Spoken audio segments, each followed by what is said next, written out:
say, kids, what time is it?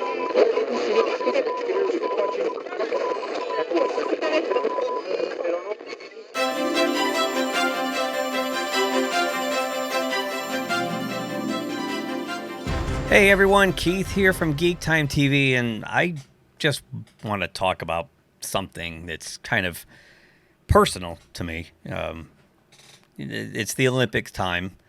The Olympics have started this week in Beijing, China, which we won't get into why we're just going there, but that aside, this is a time where, especially, when I was younger, the Olympics were a huge, huge deal.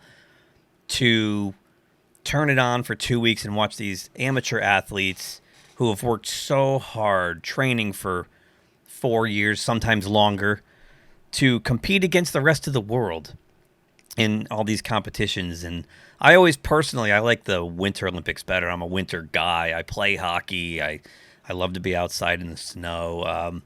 The Winter Games seem more interesting to me. I love all the stuff, the skiing, the bobsledding, the luge, the speed skating, and of course the hockey. I even like curling. Curling's fascinating to me. I want to try that. So it's just fun, and it's kind of cool to see the world come together and just participate in sports, just compete against each other in games. And it's not overt. I know there's politics involved, but it's not overt. It just seems like, especially, again, when I was younger, it was just kind of this cool, wholesome thing, to see athletes from all over the world who really, for the most part, just want to go there and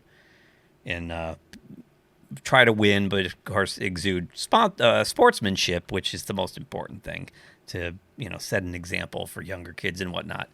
But over the years, the Olympics has gotten kind of, I don't know, it doesn't have the same appeal. It's not a must-see TV event anymore. Once they started sending professional players, it just kind of lost its luster. And I know the ice hockey is great because the NHL is comprised of so many people from around the world anyway. You look at these rosters, and they're just full of people from Finland, Sweden, Norway, Russia, Czechoslovakia, Ukraine, Germany, and it's amazing. Canada and the U.S., of course, but so that was always fun to watch. But again, it's professionals, and it didn't have quite the same feel as what I'm about to talk about, which was something that 11-year-old me was swept up in, completely captivated by, and it's a memory watching that I'll never forget. The game in 1980, just for those of you who don't know, the 1980 Olympic hockey team was comprised of nothing but college players, most of them from either Boston or Minnesota, and they were put together by Coach Herb Brooks, not as the best players in the country, but as the players he wanted for his system. At that point in time, the then Soviet Union had what would be regarded as a professional team. These guys were together for almost 2 decades. They were playing for the state, and they were just mopping up the floor around the world with everybody. They were winning all the gold medals. They were beating the NHL All-Star teams. They were really, really good. They were a machine. And they played a different brand of hockey. That style of hockey is now in the NHL, and it's become kind of adopted worldwide. And a lot of that is because of what took place in 1988 in Lake Placid, New York, at the Olympics. So the game in 1980, the game we're going to talk about, which was the silver medal game, was actually tape delayed. But back then, especially I was 11 years old, it was easy to avoid spoilers because there was no interwebs. There were only a couple of channels on TV, and if you did your best to stay away from the radio and television all day, you would not know what happened. So anyway, so the United States was given not only no shot against Russia, they were given no shot to even make the medal round. They nobody thought they were going to qualify for the medal round, but boy, qualify did they ever. So They go up to Lake Placid and they win all these games and they qualify for the medal round. And then it comes down to the silver medal game against the Soviet Union. And it was kind of crazy because the Soviet Union had beaten them 10-3, I think it was, 3 days before the games even started in Madison Square Garden in New York City. So, this is 2 weeks prior. They got completely mopped up at Madison Square Garden, and now people are like, "Oh God, they're gonna get sawed down again. This is gonna be embarrassing. This and that." But that's not what happened, and it was like a story out of a movie. Irony coming, that they not only did they win the game, but the way they won the game. There was a goal scored with 1 second left in the period. The best goaltender in the world, Vladislav Tretiak, was pulled after the first period and put on the bench, and the backup goalie came into play. There was the captain, Mike Eruzione, scores the game-winning goal. And that goal was scored with exactly 10 minutes to go. And I think stuff that you'd put in a script and people would go, "This is fucking dumb. We're not producing this. This is dumb. This is a Disney movie." More irony. So they won the game, and what's legendary about that is Al Michaels' call, which will give you goosebumps to this day if you were there to see this. Let's take a quick listen to that, shall we? So, 5 seconds left in the game. Do you believe in miracles? Yes! Unbelievable. So, legendary call. Al Michaels said he didn't plan that. He just was caught up in the moment. Says, "Do you believe in miracles?" Yes. As the United States toppled this unbeatable giant with a bunch of kids from college. And I remember I was watching that game with my stepdad. And my stepdad, he raised me since I was 5 years old. And it was a magical moment to sit there and watch that. We were both in tears. And what I distinctly remember about that game was the crowd. The whole building was chanting USA, USA, USA. And they were rooting those kids on, and they were waving the American flag. And at that point in time, Jimmy Carter was a failed president. Ronald Reagan had just taken over as president. We had a hostage crisis in Iran. We had gas shortages, hyperinflation. Sound familiar?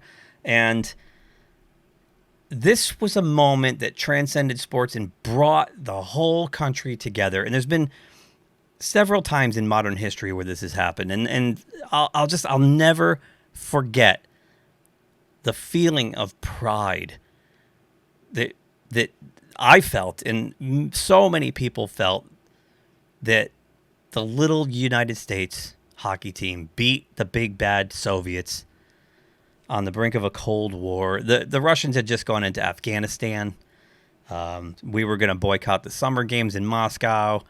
It was a magical time to have that happen. And I lost my stepdad this past December. And the first thing I thought of was watching this with him. But their mission wasn't done. That was only the silver medal game. The kids still had to go out and win the gold medal, which they did. They beat Finland 2 days later. They captured the gold medal. And this is a story for the ages. It's something that I don't know if we'll ever see this again. It was definitely, for me and for most people, the greatest sporting event of the 20th century, hands down. So, like I said before, if you took the silver medal game against the Russians and you broke it down and you gave it to a Hollywood producer or brought it to Disney or something, they'd be like, "This is corny. Nobody would believe this." Well, Disney went and made the movie. Back in 2004, it was directed by Gavin O'Connor and starring Kurt Russell, Patricia Clarkson, who else is in that? Noah Emmerich, and a whole bunch of unknown actors. And I think what was critical to this versus a movie, other hockey movies in the past, is that they decided to go, instead of casting actors and teaching them how to skate and try to play hockey, they went and found hockey players that they could turn into actors. I guess they auditioned like 6,000 of them. And the key to this, too, is not only auditioning like 6,000 hockey players who, who could act, you had to find 20 kids who looked like the real guys, the real athletes. Just crazy. And then Kurt Russell played head coach Herb Brooks. And Kurt Russell's a great actor. And we all know him from many genre films and whatnot, but Kurt Russell could have been Kurt Russell playing a hockey coach, but instead he meticulously worked on becoming Herb Brooks and met with Herb Brooks several times, and they talked about it, and he adopted his mannerisms and his speech patterns, and my God, I mean, Al Michaels said it in one of the bonus features on the Blu-ray that if you watch the game film and you watch Kurt Russell reacting to winning that game against the Soviets, you almost can't tell the difference. I mean, aside from the fact that the footage from the 1980 games is old videotape and it's all beat up, but Kurt Russell embodied everything about Herb Brooks. And Herb Brooks was a taskmaster. He went in and said, "I'm your coach, I'm not your friend." He really over-conditioned these kids. He figured the key to beating the Russians was not to beat them so much by playing a defensive game against them or whatnot. He knew that he had to condition them to be able to skate with them and play their game and turn it around right back on them and put them on their heels. And by Jove, it worked. So if you get a chance, I mean, this movie is...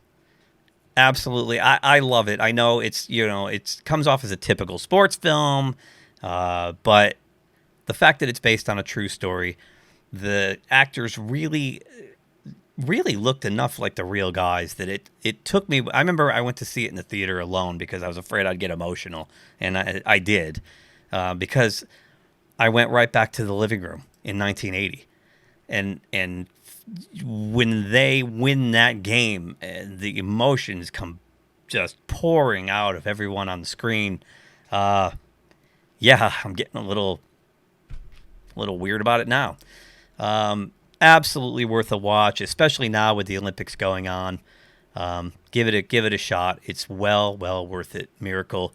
It's on Disney Plus, so there's no excuses. You don't have to go find a disc anywhere. If you're subscribed to Disney Plus to watch your Star Wars and your Marvel, you got the hockey movie right there. I think what's significant, before I wrap this all up, though, is that, they spent 7 months, which in the movie, Kurt Russell makes a point to say, I only have 7 months to pull this team together and make this work. And like I said before, the last, almost 2 decades, they've been sending professionals to the games. Well, this year, they decided not to do that.